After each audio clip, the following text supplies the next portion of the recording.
অরণ্য ষষ্ঠী রূপে বৃক্ষ পুজো দিতে ঝালদা হাটতলায় বটগাছের তলায় মহিলাদের ভিড়। পাহাড় অরণ্যে ঘেরা রয়েছে পুরুলিয়া জেলা।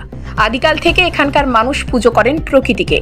আজ জামাই ষষ্ঠীর দিন এখানকার মহিলারা পালন করেন অরণ্য ষষ্ঠী। এই দিন সারা জেলা জুড়ে অর্চনা করা হয় অরণ্যের। প্রকৃতি পুজোর মাধ্যমে সুন্দর ও সুস্থ জীবনের কামনা করেন তারা। আমাদের জীবনের প্রতি পদে রয়েছে প্রকৃতির দান। তবু আধুনিক জীবনযাত্রা সবথেকে বেশি ক্ষতি করেছে এই প্রকৃতির। ধ্বংস করা হয়েছে অরণ্য। সীমাহীন দূষণ মানব জাতিকে নিয়ে যাচ্ছে ধ্বংসের দিকে।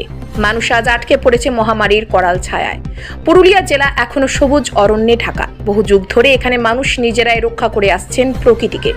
বহু মানুষ সরাসরি নিজেদের জীবিকার জন্য নির্ভরশীল প্রকৃতির ওপর। তাই বহু আগের থেকেই এই জেলার মানুষ পুজো করেন গাছপালাকে। জামাই ষষ্ঠীর দিন ঝালদার মহিলারা পালন করেন অরণ্য ষষ্ঠী। এদিন তারা পরিবেশ রক্ষার ব্রত নেন। ডালায় অঙ্কুরিত ছোলা, ফল ও ফুল নিয়ে মহিলারা জড়ো হন বট বা অশ্বত্থ গাছের তলায়। সিঁদুর দিয়ে ও গাছের গায়ে সুতো পরিয়ে তারা আরাধনা করেন বৃক্ষের। এই দিন থেকে বৃক্ষরোপণের সূচনা হয়ে যায়। আজকে বট গাছের তলে সবাই পুজো দিচ্ছে। বট সাবিত্রীর পুজো, এটাকে বলা হয় অরণ্য ষষ্ঠী। গাছ আমাদের অনেক সাহায্য করে, হাওয়া দেয়, অক্সিজেন দেয়, ছাওয়া দেয়। তার জন্য আমরা এই বট গাছের পুজো করি সব মহিলারা। আর ছেলে মেয়েদের মঙ্গলের জন্যে মা বাবারা চায়। আর এটা তার জন্যে আমরা জামাই ষষ্ঠী হিসাবে মেনে নিয়েছি। এটা কতদিন ধরে করে আসছে? এটা অনেক দিন ধরে হচ্ছে, অনেক দিন।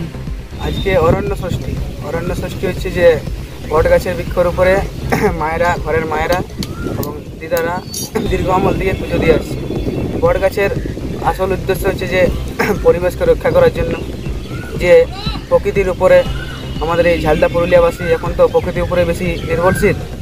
তার জন্য সবাই আসে এইখানে বৃক্ষর উপরে এবং গাছের সন্তানের মঙ্গল কামনায় এবং ঘরের সকলের মঙ্গল কামনার জন্য পুজো দিতে আসেন।